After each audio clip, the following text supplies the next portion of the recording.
That sound. That sharp, finalizing sound of a zipper. It usually means excitement. It means a holiday. It means a journey. But for me, standing in the hallway of the house I had built with my own two hands, that sound was the final seal on my dignity. My daughter-in-law, Jessica, didn't turn around to hug me. She didn't check if I was okay. She stood by the door, adjusted her designer sunglasses, and looked at me. Not as a mother, not as an elder, but as a nuisance. An appliance that needed instructions. "Don't touch anything," she said, her voice dripping with that fake sweetness that had slowly poisoned my life over the last 2 years. "Just make sure the house is clean when I get back." She didn't say goodbye. She issued a command. And my son, the boy I had raised, the man I had transferred this very house to, he just looked at his shoes. They left. But as the car drove away, leaving me in the silence of a home that no longer felt like mine, something inside me snapped. I thought they were coming back to a clean house. Oh, they would. But they had no idea that while they were gone, I wasn't going to be cleaning floors. I was going to be cleaning house. And when they returned, let's just say the locks tell a different story. Welcome back to the channel. Today's story is a heavy one, but I promise you the payoff is worth every second of heartbreak. It's a story about a mother's sacrifice, a son's betrayal, and the moment a woman realizes that being nice was destroying her. Grab a drink, get comfortable. This is the story of how a maid became the landlord again. My late husband and I didn't come from money. We came from make do. We came from fix it yourself. When we bought this plot of land 40 years ago, it was nothing but weeds and mud. Every weekend, Arthur was out there. I was out there mixing cement. We skipped vacations for a decade. We drove cars until the wheels practically fell off. We ate pasta 5 nights a week. Why? Because we had a dream. We wanted a sanctuary. A place where our son David would never have to worry about rent. A place that would outlast us. I remember the day we finished the master bedroom, the smell of fresh varnish. Arthur holding me, his hands rough and calloused, whispering, "We did it, Mary. This is ours, forever." When Arthur passed away 3 years ago, the silence in the house was deafening. Every corner held a memory. The squeak in the 3rd step of the stairs, that was Arthur carrying a sleeping David to bed. The scratches on the door frame, that was from the puppy we rescued in '98. I was lonely. Deeply, achingly lonely, and I was getting older. I started to worry about the future. I thought, what if something happens to me? What about probate taxes? What about the state taking the home? So I did what I thought any good mother would do. I decided to secure my son's future while I was still alive. I initiated the transfer of the deed to David. I sat him down. I said, "David, this is your father's legacy. I'm putting it in your name. I just want to live here until my time comes. Just promise me you'll protect it." He hugged me. He cried. He said, "Of course, Mom, this will always be your home." I believed him, because he was my son, but I forgot one variable in the equation. I forgot that when a son marries, his loyalties change. And David had just married Jessica. At first, Jessica was perfect. Almost too perfect. You know the type smiles that don't quite reach the eyes, compliments that feel rehearsed. "Oh, Mary, your cooking is simply rustic," she'd say. "Oh, Mary, this furniture is so vintage." I brushed it off. I wanted them to be happy. When they moved in, I was ecstatic. The house wouldn't be empty anymore. I thought we would be a family. I envisioned Sunday dinners. I envisioned grandchildren playing on the rug, Arthur, and I picked out. But sweetness, as I learned, is often just a wrapper for poison. The changes started small, subtle. "Mom, do you mind if we move your sewing machine to the basement? It's just cluttering the living room." I agreed. I wanted to be accommodating. Then, a week later, "Mom, David and I need more privacy. The master bedroom, it makes more sense for the couple to have it, doesn't it? You don't need all that space just for yourself." That hurt. That was the room Arthur died in. That was my sanctuary. But I looked at David, hoping he would object. He just rubbed the back of his neck and said, "It would help us out, Mom." So, I moved. I packed up 40 years of marriage and moved into the small guest room down the hall. The room with the drafty window. I told myself it was fine. I told myself I was being a modern, supportive mother-in-law, but the boundaries kept shrinking. 6 months in, the word mom started to disappear from Jessica's vocabulary. It was replaced with nothing. No greeting, just requests. The trash is full. Did you buy the wrong brand of milk again? Ma'am, we're having friends over tonight, so maybe you can stay in your room. We don't want to bore them. I became a ghost in my own home. I cooked every single day. I cleaned the baseboards. I did their laundry, including her delicates, which I folded and placed on the bed she had taken from me. And what did I get in return? Criticism? If the floor wasn't shiny enough, Jessica would sigh a loud, theatrical sigh and say, I guess I have to do everything myself. If the food wasn't gourmet restaurant quality, she'd push it around the plate and order takeout, leaving my roast chicken to go cold. But the worst part wasn't Jessica. It was David, my son, the boy who used to scrape his knee and run to me for comfort. He watched this happen. He watched his wife treat his mother like an unpaid servant, and he said nothing. That silence broke my heart more than any insult she could hurl at me. It told me that his comfort was more important than my dignity. He was terrified of her. Or worse, he agreed with her. Then came the trip. They were going to Europe, 2 weeks. A second honeymoon, Jessica called it. The house was buzzing with activity. Clothes everywhere. Jessica barking orders at David to pack the right shoes. I was in the kitchen, making them sandwiches for the ride to the airport. I was trying to be helpful. I wanted to be useful. Jessica walked in, phone in hand, scrolling through Instagram. She stopped, looked at the sandwiches and wrinkled her nose. We're not eating that, she said. Carbs. We're going to eat at the lounge. She didn't say no thank you. She just dismissed my effort like it was trash. Then came the moment in the hallway. The moment I told you about at the start. The bags were packed. The taxi was honking. She zipped the suitcase. She turned to me. Don't touch anything. Just make sure the house is clean when I get back. It wasn't a request. It was an order you give to a maid you suspect of stealing. She implied that my presence was dirty, that I was a contaminant in her perfect life. And maybe, she added, clean out that closet in your room. We might need it for storage when we get back. You have too much junk. Junk, she meant my photo albums. She meant Arthur's old watch collection. David gave me a quick, weak peck on the cheek. Bye, Mom. See you in 2 weeks. He didn't make eye contact. He knew. Deep down he knew this was wrong, but he was a coward. The door closed. The lock clicked. I stood there. The house was silent. I walked to the hallway mirror. The same mirror Arthur had hung up 20 years ago. I looked at myself. Gray hair, shoulders hunched from years of carrying burdens, eyes that looked tired, red-rimmed, and defeated. I whispered to the reflection, is this it? Is this the reward for a lifetime of sacrifice? Is this what motherhood turns into? I imagined Arthur standing behind me. I imagined what he would say if he saw me like this. He wouldn't tell me to be patient. He wouldn't tell me to be nice. He would say, Mary, stand up. This is our house. Tears streamed down my face. I cried for the husband I missed. I cried for the son I had apparently lost, and I cried for the woman. I used to be the strong woman who mixed cement and built walls. Where had she gone? I wiped my face. I looked at the reflection one last time. The sadness was fading, and in its place something cold and hard was forming. Rage. I am not a servant, I said aloud. The voice sounded strange, raspy but firm. I am the owner of this house. And that night, I made a decision. I wouldn't clean for her approval anymore. I would clean the truth.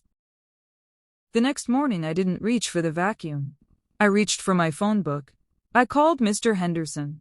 He was the old family lawyer who had handled the deed transfer, or at least the attempted one. Mr. Henderson, I said, I need to review the property documents today. He sounded surprised. Mary, is everything all right? We haven't spoken since the paperwork was drafted. I need to see it, I insisted. I took a bus to his office. I didn't want to drive David's car. I didn't want to owe them anything. Sitting in that mahogany office, smelling of old paper and leather, I watched Mr. Henderson pull out a dusty file. He adjusted his spectacles and flipped through the pages. He frowned. He flipped back. "Mary," he said slowly, "why did you come in today?" "I need to know my rights," I said. "I need to know if I can evict someone from my son's house." Mr. Henderson looked up, a strange expression on his face. "Mary, this isn't your son's house." My heart stopped. "What?"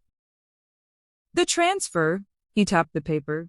"It was never finalized, remember? We needed David to come in and sign the affidavit of acceptance and pay the transfer tax. He kept rescheduling. Then the year passed. Honestly, the file went dormant. Legally, the title is still 100% in your name, Mary." I sat there, stunned. David had been so busy listening to Jessica, so busy being her puppet, that he had been too lazy to come and claim the $1 million asset I was handing him on a silver platter. The house was mine. It had always been mine. A laugh bubbled up in my throat. It started as a chuckle and turned into a sob of relief. "It's mine?" I asked. "It's yours," Mr. Henderson confirmed. "You can sell it, burn it, or change the locks." I looked Mr. Henderson in the eye. "Draft an eviction notice. Immediate effect. Retain a locksmith. And Mr. Henderson, I'm going to need a restraining order if they try to force their way in." The next 10 days were the most liberating days of my life. I didn't clean the floors for her. I cleaned the house of them. I bought sturdy cardboard boxes. I went into the master bedroom, my bedroom. I stripped the sheets off the bed. I took down her generic, soulless art. I packed her clothes, her shoes, her expensive creams. I didn't break anything. I wasn't like her. I was respectful. I folded everything neatly. I packed David's things, too. That was harder. Every shirt I folded felt like saying goodbye to my child, but I reminded myself he made his choice. He chose silence when I needed a voice. I moved the boxes to the garage. Then I went to the basement. I brought my sewing machine back up. I went to the guest room. I moved my things back into the master bedroom. I hung Arthur's picture back on the wall right where she had taken it down. I hired a professional cleaning crew for the deep clean. I watched them scrub away the traces of Jessica's presence. The house began to smell like lemon and lavender again, not her cloying, heavy perfume. Finally, the locksmith came. He was a nice young man. He whistled as he worked. "Changing the security, ma'am?" "Yes," I said, taking back control. When he handed me the new keys, they felt heavy. They felt like power. I placed a legal envelope on the front porch table. Notice to vacate. Inside was the notice from Mr. Henderson, property owner Mary. Then I made myself a cup of tea, sat in my favorite armchair by the window and waited. They arrived at 4 p.m. on a Sunday. I watched from behind the sheer curtains. The taxi pulled up. They looked tan. They looked happy. Jessica was laughing at something on her phone. David was struggling with the heavy bags, the same bags she had snapped shut 2 weeks ago. They walked up the driveway. Jessica marched to the door, expecting it to open to a spotless, subservient home. She didn't even knock. She just thrust her key into the lock and turned. It didn't move. She frowned. She jiggled it. She tried again. Harder. "What the hell?" I heard her say through the glass. "David, the key is stuck." David dropped the bags and came over. "Let me try." He tried. Nothing. "Maybe Mom locked the deadbolt from the inside and fell asleep," he suggested. He rang the doorbell. Once, twice. Then he started pounding. Mom, open up! It's us!" I took a sip of my tea. I stood up, smoothed my skirt, and walked to the door. I didn't open it. I spoke through the closed wood. "I can hear you perfectly fine, David." "Mom?" Confusion laced his voice. "Open the door. The key isn't working." "The key isn't working because the lock isn't yours," I said calmly. "What are you talking about?" Jessica screeched. "Open this door right now. I need to use the bathroom." I unlocked the deadbolt and opened the door, just a crack keeping the security chain on. I wanted to see their faces. "You don't live here anymore," I said. Jessica's face went from annoyed to purple in seconds. "Have you gone senile?" This is our house. We let you stay here. David, tell her. David looked at me, pleading. Mom, please stop playing games. We're tired. I'm tired too, David, I said. I'm tired of being treated like a servant in the house I built. I'm tired of being invisible. But most of all, I'm tired of you watching it happen. I pointed to the legal envelope sitting on the porch table next to them. Read it. David picked it up. His hands were shaking. He tore it open. I watched his eyes scan the document. I watched the blood drain from his face. Mom, he whispered. The deed. It never went through? What? Jessica snatched the paper from him. She read it. Her eyes bulged. This is a lie. We signed the papers. You signed the intent, I corrected. David never finished the process. The house is mine, legally. Totally. And you are trespassing. You can't do this, Jessica screamed. She lunged at the door, but the chain held tight. I have rights. I have my things in there. Your things are in the garage, I said coldly. Nicely packed. Better than you treated my things. You can collect them, but you're not stepping foot inside this house. I'll sue you, she shrieked. I'll take everything you have. You can try, I said. Mr. Henderson is waiting for your call, but I suggest you save your money for a hotel room. You're going to need it. I looked at David one last time. He was crying. Mom, he choked out. Please, where are we supposed to go? You're a grown man, David, I said, my voice trembling just a little. You have a wife. You have a career. Figure it out. Just like I had to figure out how to survive in my own home while you let her torment me. Mom, I'm sorry, he sobbed. I know you are, I said softly. I forgive you, but I won't live with you. I closed the door. I locked the deadbolt. I heard Jessica screaming obscenities. I heard David crying. Then I heard the sirens. A neighbor had called the police because of the disturbance. I watched from the window as the officers arrived. I watched them look at the paperwork. David showed them, and then look at the paperwork. I slipped through the mail slot. I watched the officer turn to Jessica and gesture for her to step back. I watched them load their suitcases back into a taxi. As the car drove away, the silence returned to the house. But this time it wasn't the silence of loneliness. It was the silence of peace. I walked into the kitchen. The floor was shiny, the air was clean, and for the first time in 2 years I felt at home. Mary didn't lose her family that day. She found herself. It's been 6 months since that afternoon. David calls sometimes. He's staying in a small apartment. He and Jessica are working through things, which is code for she's making his life miserable without a free mansion to live in. Mary hasn't let them back in. She visits David for coffee at a neutral cafe, but the house, that remains her sanctuary. This story forces us to ask a hard question: at what point does family obligation end and self-respect begin? We often think that because someone is family, we have to tolerate their abuse. We think silence is a way to keep the peace. But as Mary showed us, silence isn't peace. It's just a slow surrender. True peace only comes when you set boundaries, when you know your worth. Jessica thought she was dealing with a weak, old woman. She forgot that this old woman had built a life from scratch. She poked the bear, and she got the claws. What do you think? Did Mary go too far by locking them out, or did David and Jessica get exactly what they deserved? I want to know your opinion. Would you have forgiven the son? Let me know in the comments below.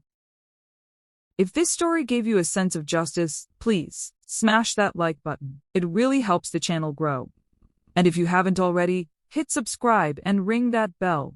We have more stories of betrayal, revenge, and karma coming your way every single week.